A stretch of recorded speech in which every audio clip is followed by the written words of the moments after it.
नमस्कार, मैं आपके साथ अभिनव सिंह और आप देख रहे हैं द इंडिया हेडलाइंस। कृषि सुधार के लिए लोकसभा में जो बिल पास हुआ है, उसके संदर्भ में आज खाद्य मंत्री हरसिमरत कौर बादल जी ने रिजाइन दे दिया है, अपने मंत्री पद से इस्तीफा दे दिया है और देश के राष्ट्रपति रामनाथ कोविंद जी द्वारा भी इस इस्तीफे को मंजूर कर लिया गया है। और अब हम पहुंच चुके हैं हरसिमरत कौर बादल मंत्री जो हैं उनके आवास पर, उनसे इस संदर्भ में बात करेंगे कि आखिर इस बिल से वो क्यों नाराज़ हैं, क्या कुछ ऐसी शर्तें हैं जो कि किसान इस बिल का विरोध कर रहे हैं। आइए हम जानते हैं खुद मंत्री जी से। मौजूद हैं हरसिमरत कौर बादल जी, जिन्होंने किसानों का साथ देने के लिए सत्ता को भी ठुकरा दिया।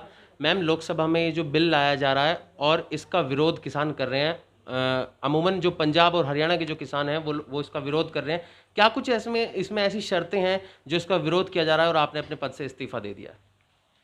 देखिए, आपने जैसे कहा कि किसानों में इसका विरोध है। ये बिल किसानों के भले के लिए आया है, लेकिन किसान में इसमें अपना भला ही नहीं मान रहे हैं। तो ख़ास तौर पे पंजाब और हरियाणा के किसानों की समस्या दूसरे राज्यों से जो इतने डेवलप्ड नहीं हैं, उन राज्यों से बहुत अलग है। और यही कारण है कि ये दो राज्यों के किसान देश के अन्नदाता कहलाते हैं, क्योंकि 50% अन्न तो ये दो राज्य ही प्रोवाइड करते हैं। क्योंकि इधर का जो किसानी ढांचा है, मंडीकरण ढांचा है, इरिगेशन ढांचा है, ये दूसरे राज्यों से बहुत अलग है। इधर बिचौलियों का, आड़तियों का ढांचा भी बिल्कुल अलग है।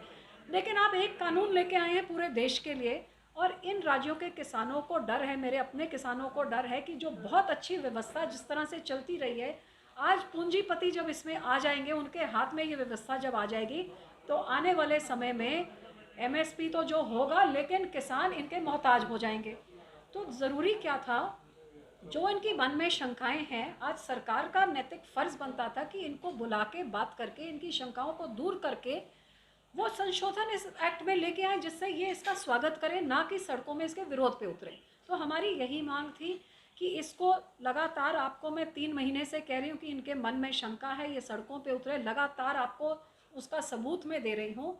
आप इसको सिलेक्ट कमेटी में भेज के उनकी सुनवाई करके तब आप लेके आते। ये क्या जल्दी थी कि आपको पहले दिन ही सत्र में इसको लाके, इसको धक्का मार के, इसको किसानों के विरोध के बावजूद आप इसको पास करिए। हमारी मांग यही थी कि किसानों की सुनवाई हो, उनका भरोसा कायम करके ऐसा कानून बनाया जाए।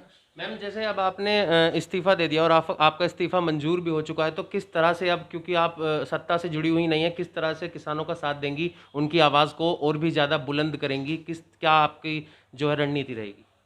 हर तरह से साथ देंगे, जो भी करने की ज़रूरत है। पहले तो राज्यसभा में कोशिश करेंगे कि वहाँ पे सिलेक्ट कमेटी पे भेजा जाए।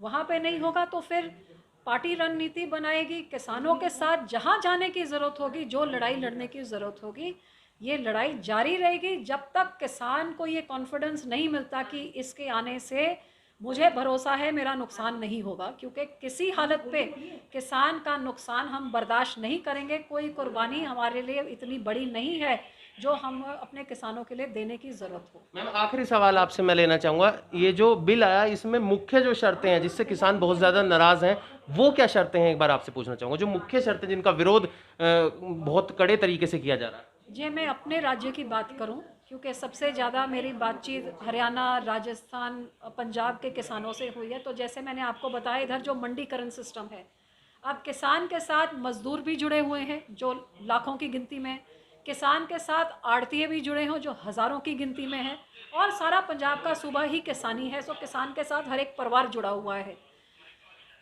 यहाँ का जो सिस्टम है पंजाब का, इधर के किसानों को डर है कि जो सरकारी मंडीकरण का जो सिस्टम कई सदियों से बहुत बढ़िया चलता रहा है, 10 दिनों में पूरी फसल का जोर होता है, सरकार उसकी खरीद करती है, 48 घंटे में किसान के खाते में पैसे आ जाता है।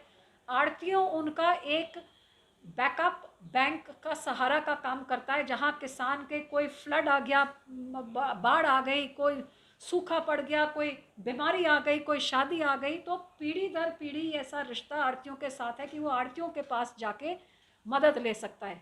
ये मदद कोई बैंक उसको देने वाली नहीं है। अब उनका डर है कि जब प्राइवेट प्लेयर्स आ जाएंगे, प्राइवेट मंडियां खुलेंगी, उन मंडियों को कोई टैक्स लगाने की ज़रूरत नहीं है। तो जब टैक्स नहीं लगाना, वो ज़्यादा अच्छी कीमत दे सकते हैं। जब उनको अच्छी कीमत देंगे तो किसान उस लालच में उनके पास जाएगा।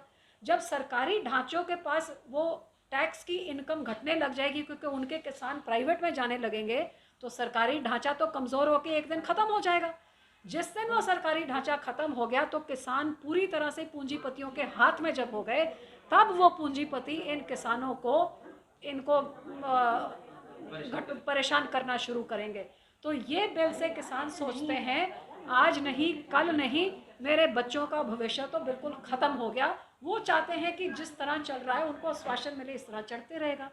अब ये बातें जो आज प्रधानमंत्री जी ने बोली हैं या जो ये सब चीज़ें जब पहले हो जाती तो शायद उनको आश्वासन मिल जाता, लेकिन आज भी ये कानून में कोई संशोधन लाके इन चीज़ों का आश्वासन दिया जाता तो ये बिल्कुल आंदोलन चलेगा ही नहीं, इधर ही ख़त्म हो जाएगा।